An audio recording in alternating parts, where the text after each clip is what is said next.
Hi, it's Ken. Welcome back. It's the second video in this series. And in this video, I'm going to be exploring with you how the illusion of separation is God's greatest gift to us and how we can receive this gift. And the setup for this part of our conversation is an exploration of the stages of consciousness. And that's where I'd like to begin.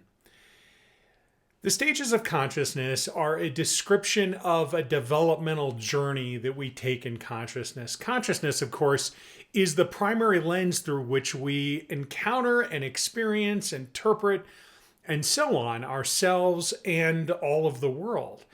And it really has a profound impact on how we perceive things. And I'll give you some examples here in just a moment. So, at the most essential level, there are 5 stages of consciousness. What I refer to as stage 0, or God consciousness, is where we're all born. It's a state of innocence, and although the language may not make a lot of sense, when we're born, we remember to some degree and are experiencing who we really are. So the illusion of separation is not yet influencing or affecting that lens of consciousness through which we're interpreting ourselves and the world. Now, of course, we're babies when we're born, so it's very difficult for us to have a direct perception of what God consciousness is like. Although, if you've been a parent or been around young children or babies, you know that there is a certain level of presence in a baby and in a young child, and even a level of wisdom and awareness that exceeds by many, many times their age in terms of the kinds of wisdom that will pour out of young kids' mouths. It's extraordinary. So when we're born, we're in God consciousness. The veil has started to come down a little bit, the veil of the illusion of separation.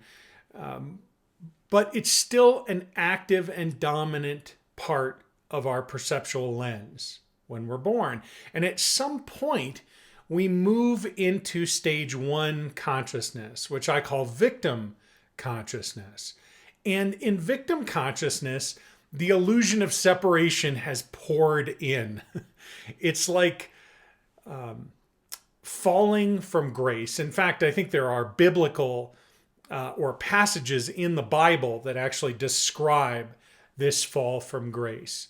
And I'm sure there are comparable passages in nearly every religious and spiritual text that describe this from one perspective or another. Basically, at some fundamental level, in this transition from God consciousness to victim consciousness, we go from momentary or temporary experiences of being victimized, which of course are real, to a narrative that weaves together these individual experiences such that we see ourselves as victims entirely. That is to say, we are completely disempowered. In fact, we're identified with our disempowered separate self in victim consciousness. And one of the things I really think is important to make clear is that each stage of consciousness is completely valid.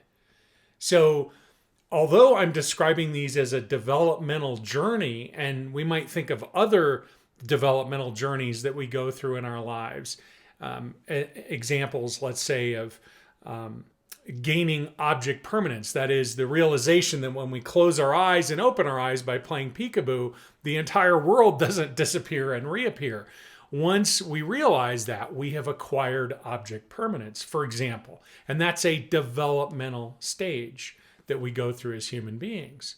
Another example of a developmental stage that we go through might be that first we learn how to sit, and then we crawl, and then we toddle or walk behind something, and then we walk on our own, and then eventually we're able to run and so on, perhaps dance. And we might describe these shifts as developmental progressions as well. Now, there's a danger with drawing a parallel between sitting and walking and running with the developmental journey and consciousness that I'm describing, because it seems to imply a lack of maturation. That is to say, in more advanced stages of consciousness, there is a greater degree of spiritual maturation. And I guess we could say that, but it's really, really important from my perspective to emphasize to you that each stage of consciousness has its own gifts, just as the illusion of separation presents us with a profound gift. And until we have received all of those gifts, it's impossible for us to move forward. And so we might reflect. I know I can reflect back on times in my life when I was particularly focused and living my life primarily through the perspective of victim consciousness, where that experience was dominating everything that I was going through. And I think it would be ridiculous for me to pretend that that wasn't a frustrating dynamic for me at some level. And there were profound gifts to be received there. And we may have an opportunity to explore what some of those gifts are as we move through these developmental stages. The other thing I want to say is that some people look at the spiritual journey in consciousness as an evolutionary process, not a developmental process. And the reason why I like the framework of a developmental context for this conversation is that from my standpoint, a developmental process is basically known or understood ahead of time, whereas an evolutionary process is not known. From the perspective of the separate self or in separation, certainly it's an evolutionary process. It's a profound shift to go from God consciousness into victim consciousness and through the subsequent stages of consciousness that I'll share with you here in just a moment. In the same way, I think we can look at these at least on a general overview basis and recognize that these stages are understood and known at least as much as they can be. So that's why I'm referring to it as a developmental journey rather than an evolutionary journey. Okay, so the disempowered separate self, a dominant story or lens through which we're encountering other people have all the power in victim consciousness. Other people and circumstances, I have no power in circumstance or in relationship with others. And there's lots of nuance to this, and I want to set the stage for the bigger question that we're exploring today. And there are other ways that we can go deeper into the stages of consciousness. Okay, what's the next stage of consciousness? At some point, we have an opportunity to accept complete responsibility. We take complete responsibility for the experience that we're having in our lives. And in this transition, we go from being primarily identified with the disempowered separate self to being primarily identified with the empowered separate self. This is a radical transformation. I go from a dynamic where I have no power and I am primarily in a victim dynamic to primarily identified in my empowered state, and I have all the power. I go from an experience in victim consciousness where God has forgotten about me or abandoned me or is punishing me even perhaps, to a dynamic where I am commanding, I am telling God what to do. God is my servant in what I call manifester or controlling consciousness, stage 2 consciousness. In controlling consciousness, we shift from disempowered to empowered, from no control to absolute control. But notice we're still primarily in separation, of course, right? If I have to tell God what to do, God is certainly separate from me. And in controlling consciousness, we have the complete expression of what I gave voice to in the last video, which is this belief that if it's going to happen in my experience, it's up to me to make this experience happen.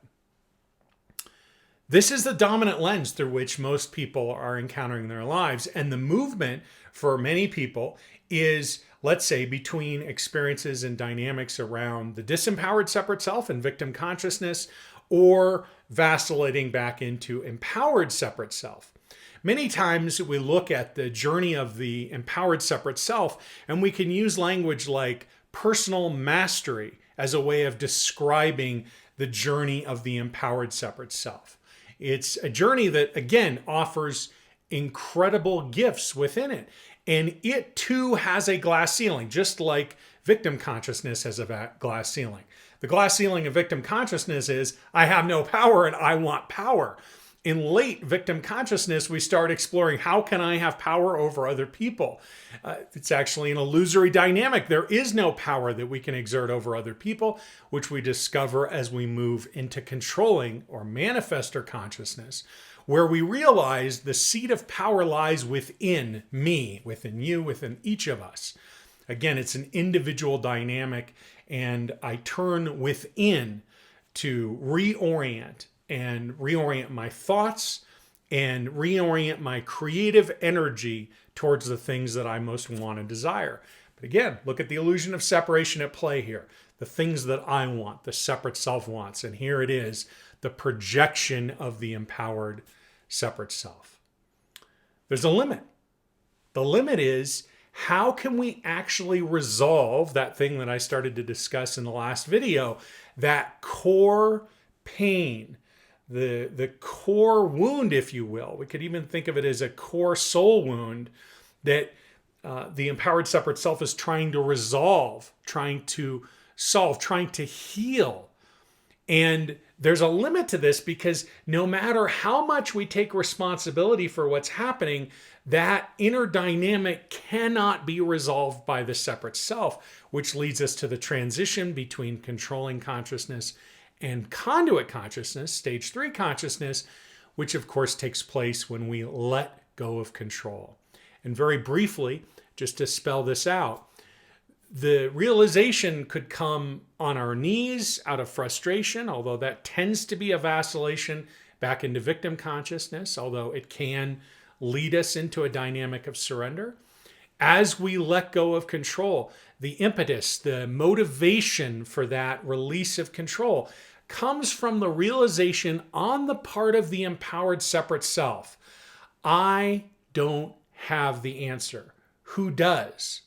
Certainly at this point in our developmental journey, we have begun to encounter divinity by whatever name, and so we begin to imagine or know very deeply, God has the answer.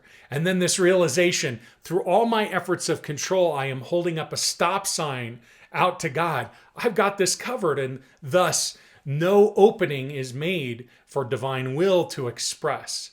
I'm reminded of a really beautiful quote that the Trappist monk Thomas Keating shared with me in an interview I did with him in August of 2017, where he said, we live in the thinly veiled illusion of free will. It's a very interesting comment. There's a profound bit of awareness that comes with that, and all sorts of wonderful disruption. And that wonderful disruption is perfect if you're on the cusp of the transition between the empowered separate self and opening up to the whole self, that is that state of surrender. So we imagine the divine has the answers. We realize our efforts at control are holding a stop sign out to the divine. What do? Now we subordinate ourselves consciously. We make ourselves secondary to the divine. Rather than God is my servant, I am God's servant. I am a vessel through which the divine expresses and flows out into the world, not just into the exterior world, but also into my interior world. Divinity has within me the seed and the fully expressed and blossom plant and flower of its presence. And my efforts at control hold that experience at bay, but when I let go of control, I open up to a greater experience of all that I am. That's that transition into conduit consciousness. And in conduit consciousness, something very profound begins to take place. We open up to the idea that there is something greater than me that is moving and working through me. Still, the illusion of separation is at play, but it's beginning to integrate in a really profound way. What is integrating, of course, as we surrender, is both the disempowered separate self and the empowered separate self. And one of the things that's fascinating about these stages of consciousness is that the earlier stages of consciousness are not contained within the subsequent stage. There's a transition between the stages. God consciousness transitions into victim consciousness, victim into controlling consciousness, controlling into conduit consciousness, where we do tremendous work for integrating these earlier stages, primarily victim consciousness and controlling consciousness, because that's where the separate self is expressing itself. That's what is available to be integrated. And then as we make this transition into the fourth stage of consciousness, into union consciousness, it actually can't be open to in separation, right? So we can't surrender our way into union. Something completely different happens, which I'll save for another video series on another day. But something profound opens up here. And actually what is contained within union consciousness for the first time are all earlier stages of consciousness. So maybe you're still wondering, what is the gift in all of this? And I could go on and on about the stages of consciousness. I think they're an extraordinary point of context and reference for us. I think they illuminate and illustrate so many powerful points of awareness and give us guidance as we move on this journey of consciousness, on this spiritual journey, this journey we call living our lives, right? Where is the gift of separation? When we fall into separation out of God consciousness, we begin to discover other experiences, the things we are not.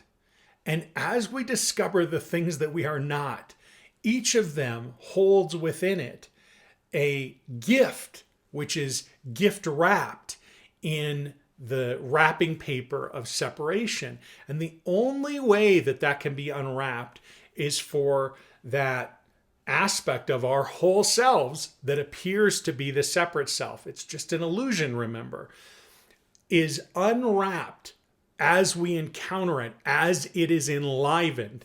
Another way of saying enlivened is as we're triggered. So as you get your buttons pushed and you remember or re-encounter the wounding and the traumas of victim consciousness, let's say, in your life, there's a gift there that can only be unwrapped as you begin to be present with the upset.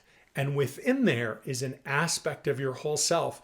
Once it is unwrapped fully and integrated and embodied, it then becomes part of the experience of who you really are. And this process is not possible without separation. Well, you might be thinking, well, that's really interesting, Ken, but that still doesn't explain why it's God's greatest gift. Couldn't God have just given us the opportunity to have an experience without any separation?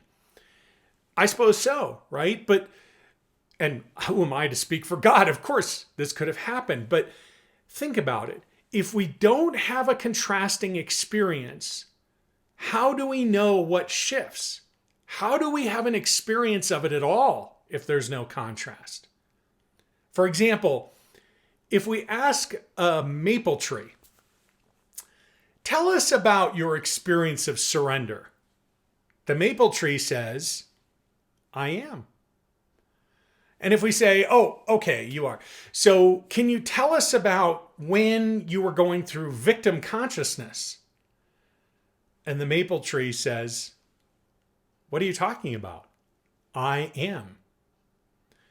Whether as a seed or a sapling or a fully grown tree, the maple tree is the fully expressed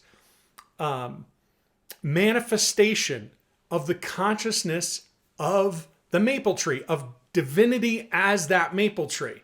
There is no separation for the tree. It has no experience of contrast. If we ask a fish, tell me about the water that you swim in, the fish says, what are you talking about? It has no awareness of not water. So in this contrasting experience, several profound things are happening. Number one, the contrasting experience opens up the experience of our wholeness. It gives us a vector, a pathway through which to experience who we really are, remember and experience, or I actually believe it happens more in this order. We experience it and then we remember it, right? It's not a thinking process that initiates this. I really believe that the greatest shift in perspective possible for us is the experiential shift. That is the shift that comes with the embodied experience of something from which knowledge grows, as opposed to the idea of it. And I believe that is absolutely the case in consciousness. But there are other gifts as well. What is the gift of victim consciousness? What is the gift of being disempowered? Think about that. What is the gift of being disempowered? Not of understanding disempowerment, of being disempowered. And then discovering the limits of being disempowered. And what is the gift of being empowered, still in separation, and then encountering the limits of being empowered? And how can we open ourselves up to receive these gifts? How do we actually have an experience of these things as gifts? One of the shifts is, I believe, has to do with how we're interpreting the experiences that we're having in our lives. That is to say, the understanding of the larger context of this developmental journey that we're on can make a big difference. I know for myself, when I get my buttons pushed and I get triggered, I either remember or remind myself very quickly, this is an opportunity for me to remember more of who I really am. And what happens when I remember more of who I really am? Do I feel more connected to myself, to the life I've lived? You know, in my own journey, I went through a period where I denied that I had ever been a victim. And so I held at arm's length victim consciousness. What do you think happened when I began acknowledging and being present with the experiences of being victimized that I went through as a young person, that everyone goes through as a young person? It's not about living a particularly challenged life or a blessed life. Everyone goes through this transition. What began to happen? I began to feel more connected to myself. And the more connected to myself that I began to feel, the more connected I began to feel to others who are feeling disempowered. And also, the more connected I began to feel to God. The more I began to realize that the through line of my life was this experience of divinity through different lenses. Separate self, disempowered and then empowered, and then whole self, integrating what had come, and then into union consciousness, something completely different. Yet all earlier stages of consciousness are contained within within union consciousness, including victim consciousness. That's the thing that's so extraordinary from my perspective. And the beauty is that this journey in consciousness is incredibly intimate and private. That is to say, my journey in consciousness, although the journey is through these 5 stages, through God consciousness, victim, and then controlling, and then conduit, and then union consciousness, just as it is for you or any human being, our own experiences with it are very different. In the same way, although we might be able to generalize and refer to some broad sort of headline gifts that come, many of those gifts are experiences of integration and perceptual shifts that take place within each of us individually, which ultimately open us to a deeper experience of our connection to the life we have lived and to the life we are all living collectively, and to that divine expression that is present within all of us. All of this, from my perspective, is setting us up for this wonderful exploration that we're going to endeavor, that I'll endeavor with you, that we'll go exploring together around how we can shift from experiences that are dominated in separation. No challenge to talk about how those happen. That's probably a dominant experience we're all having at some level. To then begin experiencing ourselves and others, and ultimately the divine, or perhaps the divine first and ultimately others and ourselves, as connected, innately connected. And this is, as I said in the last video, one of the ways that God expresses through me. It's one of the gifts that expresses in the embodied divine presence that is expressing in me and through me and as me.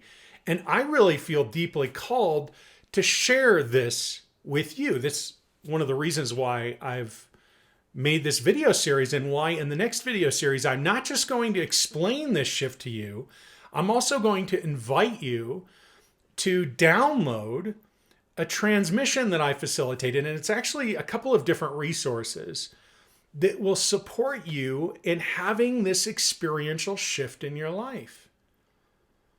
And here's the fascinating thing. I almost said, can you imagine? But that's the point. You can't imagine. If I ask you to imagine, in all likelihood, the imagining is coming from the separate self. If I say to you, imagine your life in absolute connection and resonance, as opposed to in disconnection and dissonance, you can think, oh, well, that experience, the feeling, the suffering I'm having over here, the pain in this part of my body, etc., these things go away. And maybe that's true, right? Certainly the suffering associated with it and the dynamic around pain disappearing is a much more sort of complex conversation and exploration on a spiritual level as well, though I think is a valid opportunity without a doubt for all of us. But there's also this invitation to not just accept, but integrate the lives that we have lived, rather than thinking in terms of us and them or good and bad within me. The recognition that all of this, including the things that I previously labeled as bad, it's not good or bad. It's this experience of resonance and dissonance. And the dissonance creates a contrast to experience and appreciate the resonance. And then as that integrates, a deeper and broader experience of resonance flows through every part of our being, not just in our minds, not just in our hearts and our feelings, but also in the being presence, in the being sense, in the being expression of our lives. This is, I believe, the real opportunity. And this is what I feel called to share with you as we explore this question: what is the illusion of separation? Let's wrap up this video for now, shall we? I invite you to click the link below and join me on the third video, where I'll be exploring with you how we make this shift, as well as making an invitation for you to download these resources so that you can shift from a place where we're exploring ideas with our minds and our hearts, and to some degree in our being, to an experience that is dominated by the being opening to that connected divine resonance that is within us all, that is waiting to more fully express in you and through you and as you. Click the link at the bottom of the page here, or just below the video here. I'll join you in the third video. So honored to be walking with you and exploring this ever so important question. What is the illusion of separation? I'll join you in the third video here in just a moment. Peace.